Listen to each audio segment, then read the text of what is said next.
regular upload schedule got messed up because I had to get my wisdom teeth out. Yay me! Regular videos should be back if I've planned everything out correctly, and don't have to get any more surgeries for the rest of the year. Thank you for waiting. Roll the intro.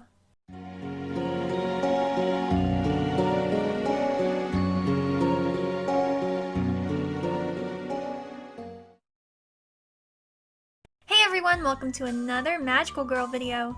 This time I'll be talking about an American, Chinese, Romanian series called Princess Gwenevere and the Jewel Riders, or Starla and the Jewel Riders outside of North America. Princess Gwenevere and the Jewel Riders is Robert Mendel's Magical Girl series loosely based on the Arthurian legend.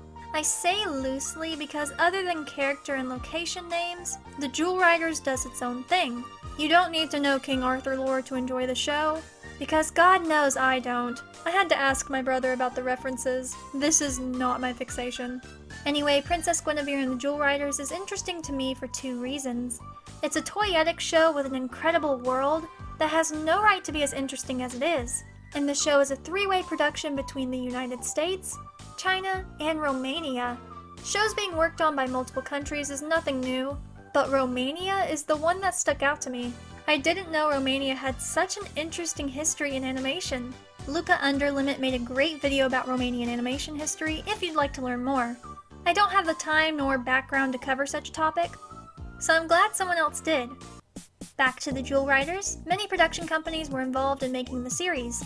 Enchanted Camelot Productions and New Frontier Entertainment produced the series, and are both based in New York. The now defunct Bobot Entertainment handled advertising and syndication.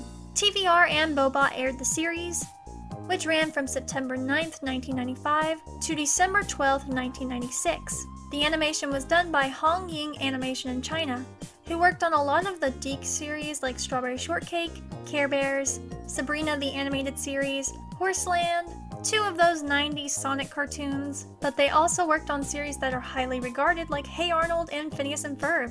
Whether they animated, inked, or painted for any of the shows listed, it's really cool that they were involved with so many incredible cartoons. Lastly, a company I have yet to mention is Hasbro, who made the toys for Princess Gwenevere. With this show being a somewhat toyetic show, merchandise would have been very important in helping the show get more episodes. Dolls, figures, kids' meal toys, and trading cards are just a few items made for the show. There was even a video game planned, but that never happened. A lot of time and effort was put into Princess Gwenevere and the Jewel Riders, but was the final product worth all this effort? Let's find out! Princess Gwenevere and the Jewel Riders. First, this intro is so 90s. The music, the jewels, the intro just being clips from the show mixed with the girls doing little poses makes me smile. It's so dated, but I personally love that. The first two episodes set up the main conflict for Season 1. Princess Guinevere's evil aunt, Lady Kale, is plotting to steal the 7 crown jewels so she can take over Avalon, Guinevere's kingdom. She obtains the Dark Stone. How intimidating. And uses it to banish the only person she knows can stop her, Merlin. Meanwhile, Guinevere wants to be a jewel rider like her mother was at her age, before she eventually becomes ruler of Avalon. All my life, all I've ever wanted was to be a jewel rider. And now I'm scared. Tamara, what if it doesn't work? Gwen, it always works. Oh, you're a natural choice for the Heartstone, and Fallon and Moondance fit the Moonstone like a glove. Now, so many are counting on me. Tamara, how will I know? When the Sunstone shines its magic, we'll all know. But before she can officially take that role, Lady Kale makes her presence known, and the girls need to stop her.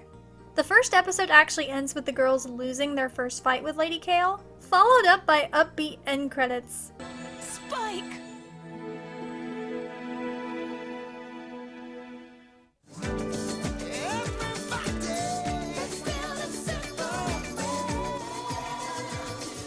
I'm getting tonal whiplash. In the next episode, everyone figures out what exactly Lady Kale wants with Sunstar. Is Sunstar all right? Who is Sunstar? The winged unicorn. Her name is Sunstar. How do you know that? I just know. Whoa, back up a step. A unicorn with wings? Kale is using a wild jewel. She's captured a unicorn. We tried to stop her, but the jewel is too strong. Why does Kale want the unicorn? She was looking for this. The girls, their somewhat matching boys, and animal companions set off on a journey to rescue Sunstar and possibly Merlin. On the way, we get to know more about the 7 crown jewels and why they're so special. Why are the crown jewels so important, Tamara? Each of the 7 crown jewels represents a different area of the kingdom. Their combined powers help Merlin keep Avalon strong and good. The 7 jewels are held in a magical setting. If that magic is broken, well, the jewels would turn wild. That means big trouble, bub. Basically, the crown jewels keep the kingdom safe and as normal as a magical kingdom can be. But without them, not only is Avalon in danger, but the stones themselves are dangerous in the wrong hands. Despite being split up, Gwenevere makes it to Kale. In order to have Sunstar return safely, Gwenevere must give up Merlin's key to the jewel box containing the 7 crown jewels. She does so, but Kale doesn't hold up to her end of the deal. The magic of the Darkstone has possessed Sunstar. Just as Kale releases the crown jewels, Merlin appears. But my Darkstone destroyed you! It would take more than your wild jewel to destroy me, Kale. Using what magic he can before disappearing into the realm of wild magic, he scatters the 7 jewel stones and releases Sunstar from Kale's control.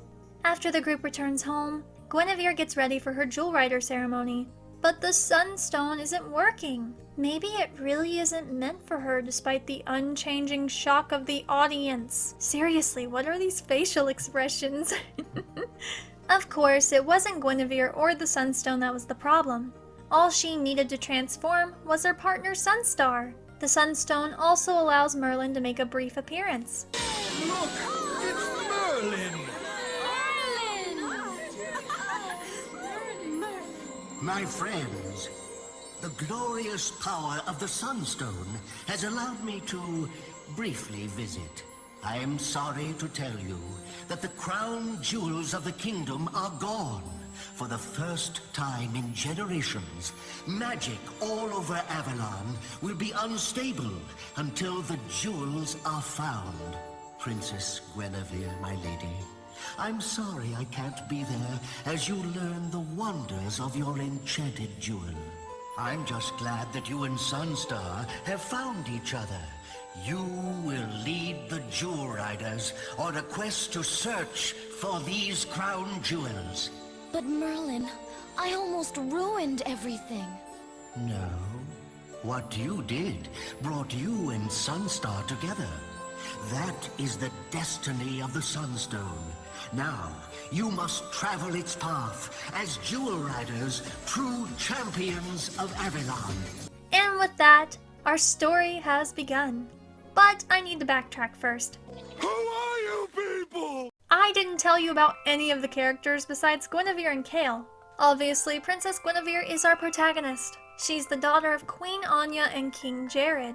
She's training to be the future queen, but is first tasked with leading the Jewel Riders as the owner of the Sunstone. Gwenevere's bodyguard and the second member of the Jewel Riders is named Fallon. She's the Moonstone user. Fallon is no nonsense and the toughest of the 3. I think her best episode is episode 8, Badlands. Princess Gwenevere has been invited to a royal party in place of her mother and wants her friends to go with her. Tamara has no problem with this, but Fallon does, and confronts Gwenevere about this sudden arrangement. Gwenevere! Fallon, you're tracking dust all over my things.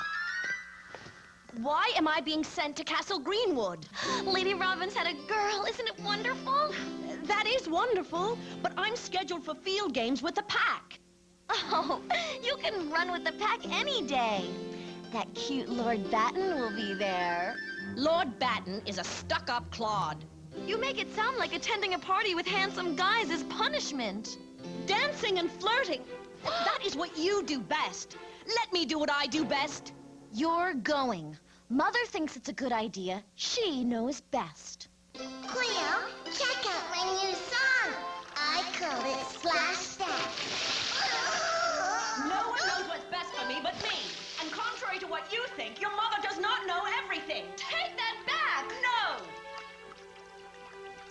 Fallon and Gwen sure sound mad at each other. They're friends. They'll work it out. And I don't want to talk to you either! We know who the peacemaker is. Needing to rest for the night before continuing their journey, the girls have a sleepover. Pillow fights and all. However, this cute scene is interrupted by a woman who turns out to be Fallon's mother. Princess Gwenevere? Uh-oh. Someone forgot to pay their respects to the most gracious princess. I'm Princess Gwenevere. I'm sorry to disturb you, but I was told that Fallon would be here. She is, but she's out scouting with Denon's riders. I'm Tamara. Oh, Tamara. I've heard you perform. I'm so pleased to meet you in person. Thank you. I'm Gwenevere, Fallon's mother. We had no idea you were traveling with us. Fallon never mentioned her. I'm sure Fallon never talks about Alfred or me. Alfred? Fallon's father. We haven't seen her in a few years. A few years? But that's terrible. You come right in. I'm sure Fallon will be back any minute. Gwenevere and Tamara are shocked that Fallon hasn't mentioned her family or seen them in years, so they invite Fallon's mother to spend time with them as she waits for her daughter. But when Fallon arrives, things don't go over the way the girls expected. It's late. Party's over. Fallon, look who's here to see you. Hello, Fallon. It's good to see you. Mother! Is father here too? He's in our wagon. You know your father. So stubborn. I wish you'd come and talk with him. I'm very tired, Mother. Oh, I'm sorry. I didn't realize how late it was. Perhaps tomorrow? Maybe. Good night. It was very nice to meet all of you. Minerva, the pleasure was ours. Good night. How could you be so rude to your own mother? You knew they'd be here, and you deliberately made me go. I hate you for this, Gwenevere! Fallon, come back here!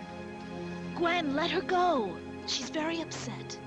Fallon seems extremely unlikable after having what seems to be an overreaction to seeing her mother. But every conflict has two sides.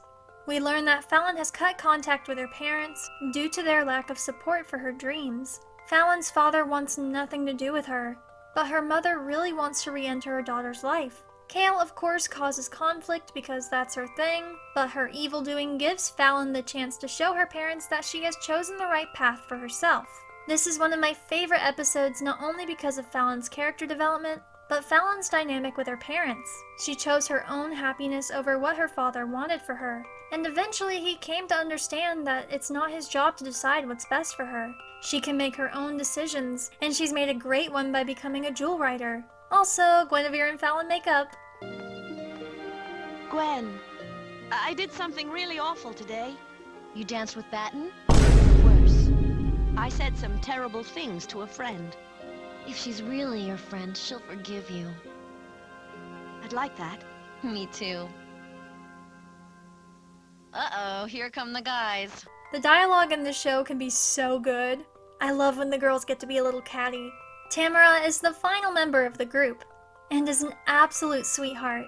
She's the Fluttershy of the show, one with nature, a lover of animals, even being raised on the Heartland Animal Farm. And she has a great talent for music. Wielder of the Heartstone, she's the heart of the Jewel Riders, and I adore her. She's perfect. 10 out of 10. Unproblematic. I wanted all of her. To act as opposites of the girls, we have the Wolf Pack, Drake, Josh, and Max. Drake? What? Where's the door hole? Goes right there. See, I drew it with a magic marker. I could literally insert any Drake and Josh clip to make my point that these guys are very dumb. Especially Drake. They're useful sometimes in action scenes, but otherwise the girls just make fun of them. All the time. Like Ken, they're an accessory to Barbie, and need to find themselves to outgrow that role. Lots of animal companions too. Very cute. Star Song, Moondance, Cleo, Sugar, Spike, and Archie are the main ones to pay attention to, with Shadow Song joining in Season 2. We'll get to Season 2. Going back to Princess Gwenevere, her parents are King Jared and Queen Anya. Anya's sister is Lady Kale, who is the main antagonist of Season 1. She is aided by Grim the Dragon and the incompetent duo Rufus and Twig. The first few episodes really highlight how annoying these two are, but after that they're toned down a bit, or maybe I just got used to them. I do not like these two. Lastly, Merlin is exactly who you think he is. Magic icon, teacher of the next generation, unfortunately cast away by Kale, and is awaiting rescue by the Jewel Riders. In order to save him, the girls must collect the crown jewels that have been scattered across 7 different lands. Most episodes either play into this ongoing search, or involve a related magical situation. Usually both. Episode 3, titled Travel Trees Can't Dance, is a perfect balance of both. Gwenevere and Sunstar decide to use the travel trees, basically their complicated version of teleporting, without the rest of the group. With the magic already being unstable without the 7 crown jewels, Gwenevere and Sunstar find themselves lost. Now it's up to the group to find them. Gwen ends up at a forest club. Kale sees her and stalks in the hopes of stealing a crown jewel if the princess finds one, and the trees are getting more delusional. I can't dance, you can't make me. I can't dance 'cause I'm a tree. Mighty trees of Merlin, are you all right? We can't dance, we can't shut the door. Gwen, the wild magic is flooding out uncontrolled. What do we do? Shut the door. This moment captures the entire vibe of the show. I cannot sell you on this show if you did not find that hilarious. The blunt "shut the door" just kills me every time. After some chasing and magical attacks, Kale loses, Jewel Riders win, 1 crown jewel obtained. Happy day until next time. Episode 10, titled Love Struck, while not a jewel collecting episode, is a memorable one because Drake is dumb and wants Gwenevere, or just a date in general. He's not the brightest bulb on the tree. Using a very weird looking magical talking sword he found, he makes all the girls fall in love with him, which freaks Drake out because he can't date all of the women he's wooed. Except he won't have to because the girls are just messing with him.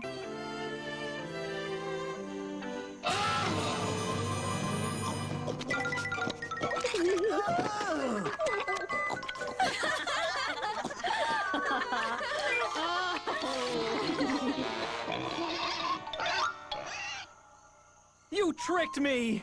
Yes, just as you tricked us. Oh, she's such a pretty pig. Aw, Drakey, what's the matter? Can't take a little joke? The sword is taken away and never seen again. Thank God, because I absolutely hated it. This is probably my least favorite episode because it isn't focused on a character I care about, and I don't like the way that sword looks or moves around. Put that thing on a fender registry. Now we're getting into spoilers. I think Princess Gwenevere is worth watching if you can look past the cheesy 90s feel of the show. Or maybe that's what you're looking for. I don't know your taste. I absolutely love the main trio, and the magic of Avalon is super interesting. I really want the show to get the She-Ra or Thundercats 2011 treatment. This story has so much potential that, at least in Season 1, isn't fully met. Ready for the Season 1 finale? Let's dive in. The Jewel Riders only have 1 crown jewel left to find. However, Kale disguises herself as Queen Anya and breaks into the palace, taking the 6 found jewels and other magical gems within the kingdom. With their power, she's able to freeze time within the kingdom. As the Jewel Riders find the last crown jewel in Morgana's old lair, we'll learn about her later. Kale swoops in, takes the jewel, and strips everyone of their powers. She is now the self-proclaimed ruler of Avalon. That is where episode 12 ends. Luckily, there's 1 more episode in the season. The last episode begins with Kale opening the box containing the crown jewels, but once again, Merlin, despite being trapped in the wild magic, is 1 step ahead of her. Meanwhile, the Jewel Riders are trying to find a way to recharge their own jewels, but it may come at the cost of the girls losing their ability to talk to their animal companions. With a heartfelt goodbye and cheesy 90s montage, the girls use their powers to transform once again. In order to find Merlin and the wild magic, the girls need the help help of Kit, a magical fox friend made by Tamara in a previous episode. The girls are taken to a village in the clouds and find Merlin trapped in a magical bubble. Explaining to Merlin that Kale has everything, he tells the girls that in order to defeat her, they must unlock the magic of the Crystal Palace itself. With one final battle, the girls and Merlin fight Kale and take back the crown jewels and the Crystal Palace. Kale is defeated once and for all, but Merlin sacrificed his magic jewel in order to help the Jewel Riders. So he still can't come home, but he isn't dead. What will happen to you, Merlin? Oh, I'll be around. Remember, my students, things are always changing, allowing you to learn and to grow. That's what being a Jewel Rider is all about. Know that I shall always be with you. Okay. Season 1 ends with a formal celebration and some My Little Pony morals. We can be sure of one thing. What's that, Archie? Friendship is very powerful magic. Friends together, friends forever. Who do you think you are? Princess Gwenevere and the Jewel Riders is so much fun if you love the vibe of campy 80s and 90s cartoons, like the original My Little Pony or Gem and the Holograms, with a bit of Sailor Moon mixed in. It's such a unique aesthetic that feels like a time capsule. I personally love that. Plus the story is actually interesting. I really like the world and magic of the show. Before we dive into Season 2, let's take a commercial break. New to the lineup is Starla and the Jewel Riders, who together set out on a quest to save the enchanted land of Avalon.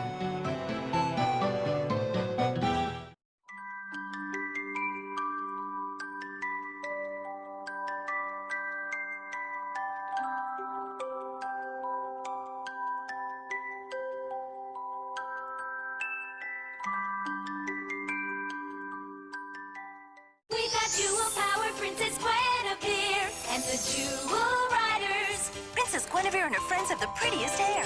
Coolest looks. When you put their masks down, their magical jewels glow. Wow, now they've got Jewel Power. Jewel Power.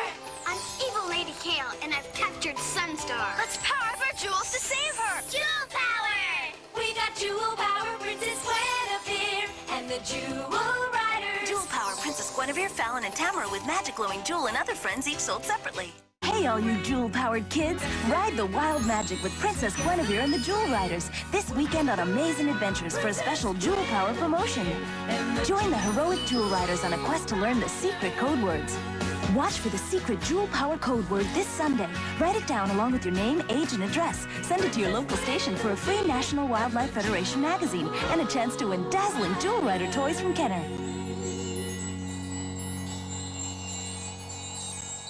Oh my gosh! New intro animation! I love it!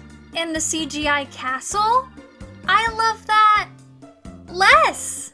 So this Aurora-looking lady is Morgana, and she's even worse than Kale, who honestly should have been killed, but the show isn't bold enough to make the right choice. I accidentally killed a man. Anyway, the two fight over the Dark Stone and have an interesting interaction.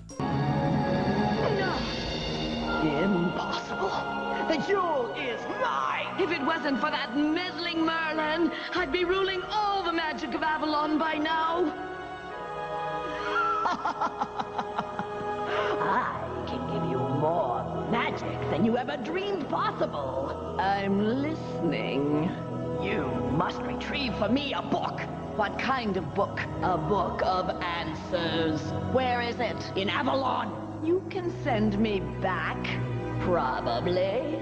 So, we work together, is that it? I can sit here for another few centuries.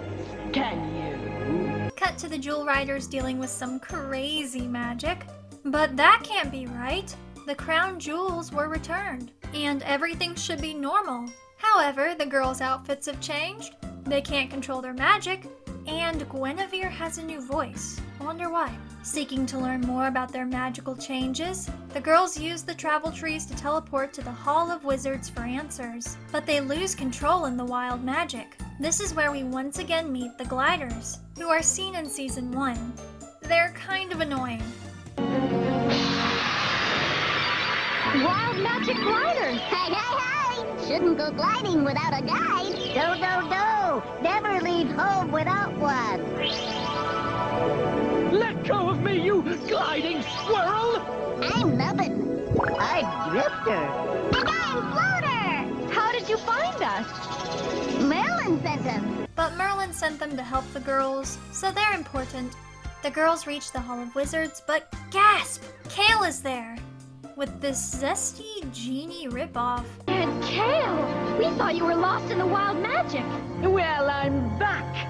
Who are you? We are the Jewel Riders. Jewel Riders? Weren't you here last time with these dweezels? That's right. They stole a crown jewel. That crown jewel belongs to Merlin. Merlin is history. Guardian, destroy them! Well, okay. He was actually in the Season 1 episode Wizard's Peak, but I genuinely did not remember him during my first watch through of the show. Sorry, Guardian of Magic. He changes sides pretty quickly and attempts to betray Morgana and Kale, and the pacing of the scene absolutely takes me out. Morgana, help me!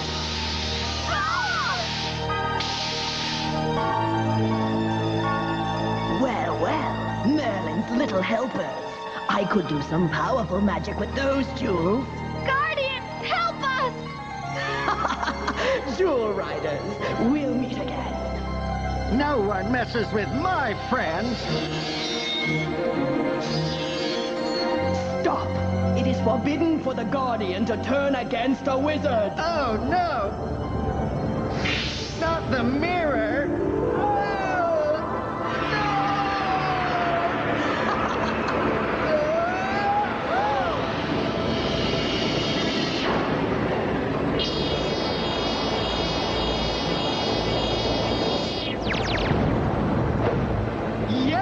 It is forbidden for the Guardian to turn against a wizard. He doesn't work for you anymore.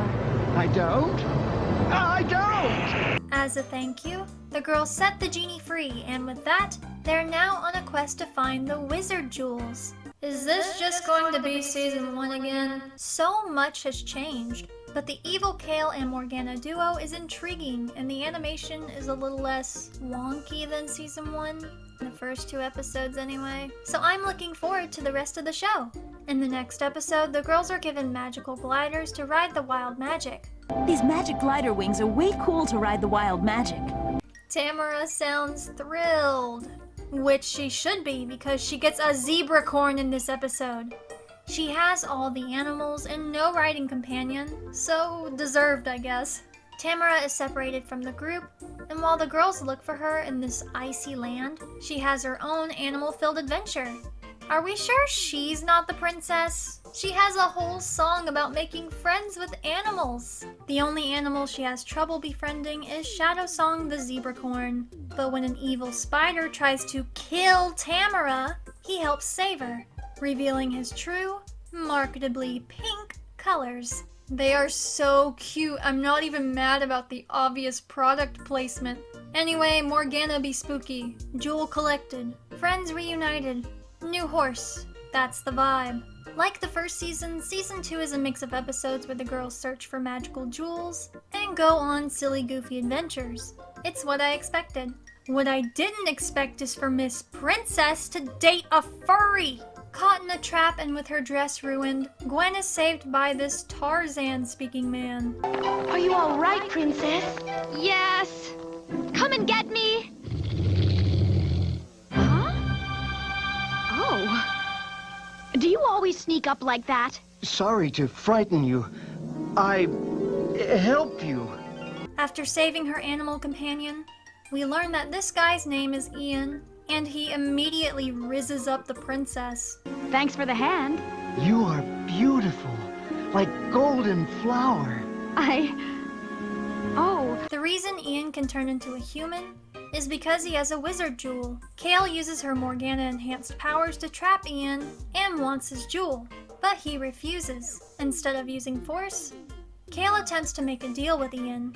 She says Morgana can make him human permanently, so he won't need the jewel anymore. However, he escapes and he wants to talk to Morgana himself rather than be guided by Kale. Meeting once more, the two are surrounded by these little forest fairies, and I'll just play the scene.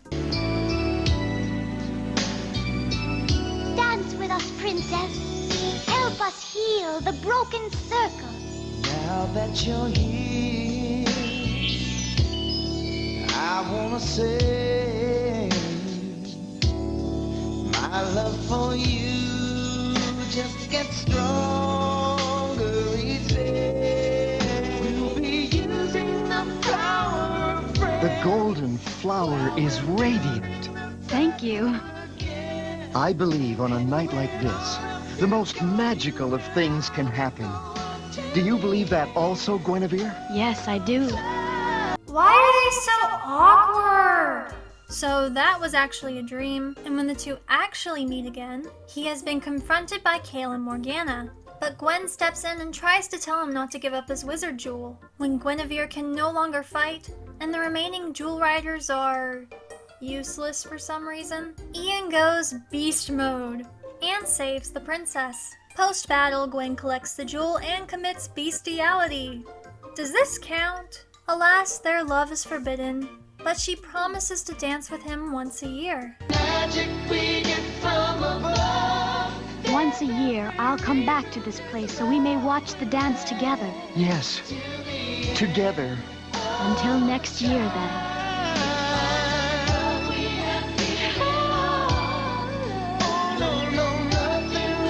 Think of me, golden flower. I'm not sure that happens, but I hope it does.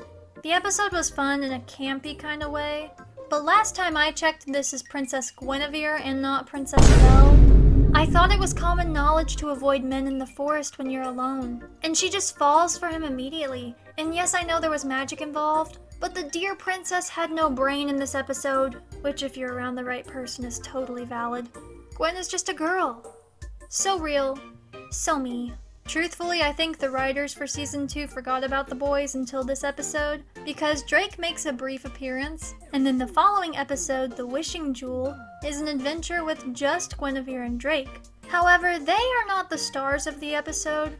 It's the characters around them after they enter this magic portal. My favorite is the tree. Find the jewel and I'll help you get home. Where do we look? How should I know? I can't just get up and run around. I'm rooted here like a tree. You are a tree. I knew you were smart. Drake never catches a break when he's actually remembered. The final 3 episodes is where things get interesting. In The Fortune Jewel, a fortune teller shows Gwenevere an awful future, where Morgana is ruler, but things are a little sketchy. Kale is of course up to her usual tricks, but there's something odd about this cat.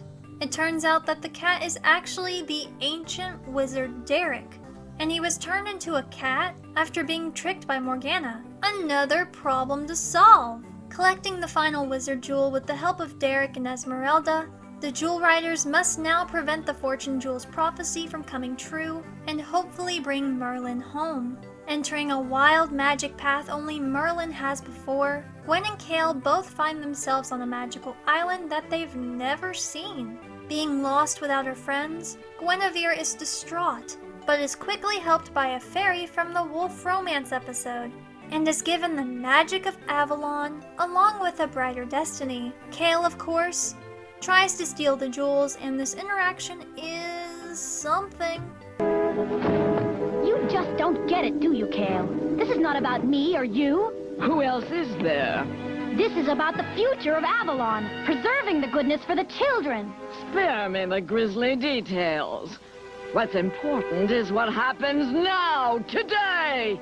I won't give you these jewels, Aunt Kale. I was hoping it wouldn't come to this, but I'll destroy you if I must. A girl's gotta do what a girl's gotta do. So be it. The battle gets intense. Ish. But the magic of Avalon summons Ian, and he quickly turns the situation around. And he loses his eyebrows for a second. I look for his arrows every day. Kale for good and rescuing her friends, they stupidly leave the jewels unattended and Morgana swipes them. That was the dumbest way to keep the conflict going. Why did you let go of the box? The girls get the jewels back one by outsmarting Morgana. Each trial reflects a past episode of the season, like the unicorn trial in the mermaid episode. I loved seeing these callbacks. And Ian and Gwen kiss? Little Sleeping Beauty moment. Even though that's not who she'll end up with, so why? No. To stop the chaos once and for all, the princess combines the Sunstone and the Darkstone. With the power of friendship, all of the jewels are combined and Merlin banishes Morgana once more. Yes!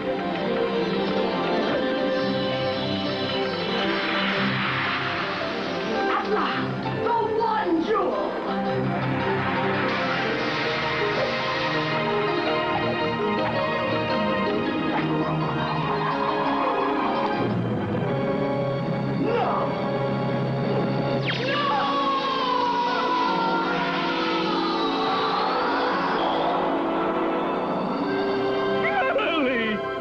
Archimedes, my friend, you have done very well, my students. Merlin, we've won! Morgana and the other wizards are gone! Darkness always returns, my child.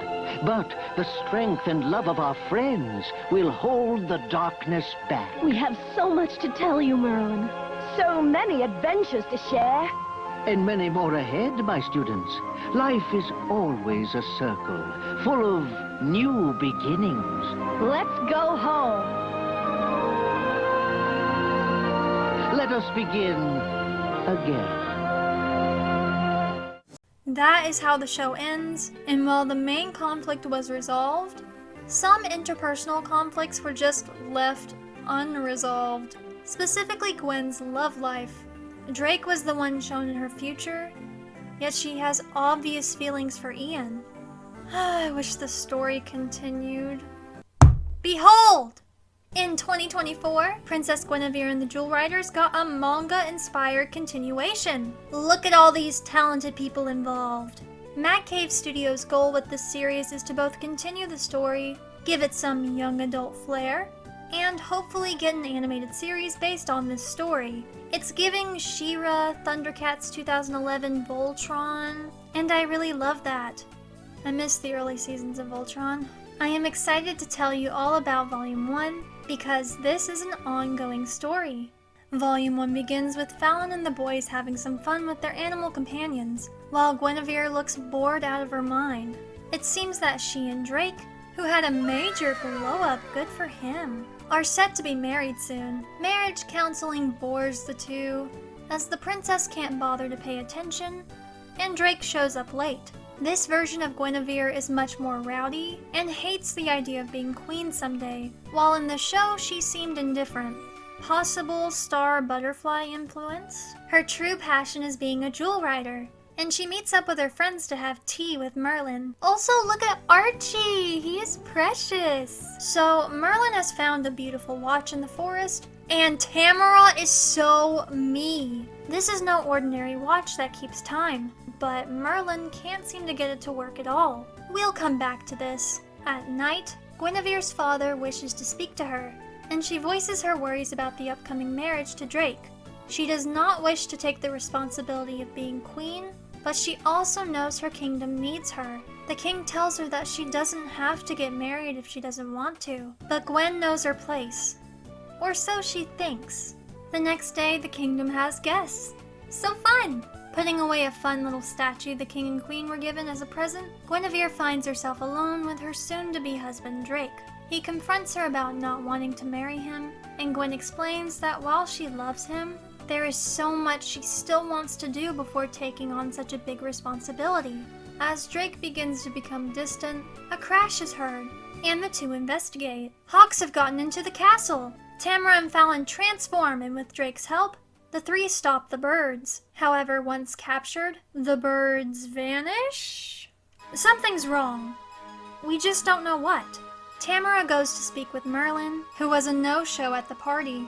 He, like the Queen, is stressed about something Merlin isn't himself. Talking about power and getting caught up in the politics of the kingdom. Tamara leaves, but her and Archie vow to keep a close eye on their friend. The girls meet up again the following day and chat about the hawk incident, but Tamara changes the mood by asking about Merlin. All the while, the Queen doesn't seem to be herself either. She and Merlin meet, but things quickly escalate when Merlin realizes that Anya has saved a piece of her sister, Lady Kale. It's with this small piece of her taken as a sentimental token that she is able to return again! Kale, stay away! For this moment in time, Gwenevere must become a jewel rider again and fight Kale for hopefully the final time, while Drake, who feels left out of everything, is ordered to stay by the Queen's side. When the mother and daughter meet again, Gwenevere is angry with her mother for keeping something that could cause this to happen, even if she just wanted to be close to her sister again. But this scene ends with her saying that she and Kale can go back in time and fix everything. Oh no, I don't like where this is going. Earlier, the Queen sent Drake on a quest, and during this time he found a red deer. He takes it to Tamara because he thought there was something wrong with it, which there might be, but not in the way they're thinking. I don't trust anything red in this universe. And Tamara and Drake actually get a little flirty before running into Gwen, and she immediately calls Tamara out. This is going to get messy. Please do not ruin my favorite character. Once again, Tamara goes to check on Merlin and brings Drake and Gwenevere with her. They interrupt Merlin's nightly bath, and as he gets himself together, Kale reveals herself, and she is not here to play. I love the way she's drawn. She looks way more menacing than she ever did in the show. Everyone can see Kale's evil magic, including Fallon, who is with the rest of the wolf pack. With Kale being the former student of Merlin, he begins to call her out on her constant need for validation and jealousy of her sister. But Kale says something interesting. She says, "I would die for Adriana. Would you?" First, I'm guessing Anya is a nickname. Second, I think Merlin has mishandled some things in his past. Kale is the villain, but Merlin is not innocent, and I want to know more about his missteps specifically. Kale asks about the magic watch, revealing that it used to belong to her and the Queen. As she heads off to see her sister herself, Fallon arrives and all three jewel riders are ready to fight. This is a gorgeous drawing! This whole book is beautiful, but oh my gosh, I need this as a poster. It's so pretty. It's actually Merlin that's ready to banish Kale, but Tamara stops him. She thinks they can fix her. But I am my father's daughter, so maybe I could fix her. I am so ready for whatever direction this goes. At the end of the book, Merlin is left, Kale is unconscious, and the Queen is still off. Dang. I wanted Kale to be redeemed, but this could be fun. I'm loving the conflicts that are set up here. Everyone is figuring out their place. Gwenevere wants what's best for her kingdom and family, but wants to continue being a jewel rider. Fallon has found herself in a new leadership position, and is not always sure of herself. Tamara has strengthened her magical abilities, but her and Merlin don't see eye to eye, similar to his past mentorship with Kale. I can't wait to read Volume 2. Princess Gwenevere and the Jewel Riders started out as a toy-driven show, with some decent world building and silly cartoon energy, but now has the chance to become something more serious but still fun. If this show could reach the communities who love She-Ra, Gem, Sailor Moon, My Little Pony, or even Voltron, I think this continuation could find major success with continued comics and hopefully a series. This would feel so at home on Netflix. I hope this video brings some attention to the Jewel Riders because it's a fun magical girl series. I enjoyed the cartoon, but this could easily become one of my favorite series if the comics continue to be as good or even better than Volume 1. Seasons 1 and 2 are available on YouTube thanks to the Jewel Riders archive. I will leave links below if you want to watch the show yourself. The book is easy to find, you can buy it on Amazon or select bookstores. Please read it and talk about it online. I would love to see Princess Gwenevere and the Jewel Riders get more attention, even if the show itself is a little quirky. Thanks for watching! I had so much fun making this video. Even if some of it was done during my wisdom teeth removal recovery, that was not fun. Please subscribe for more cute videos and follow me on Instagram. That's where I'm the most active. Lastly, troop on Hopelets, stay adorkable. Bye!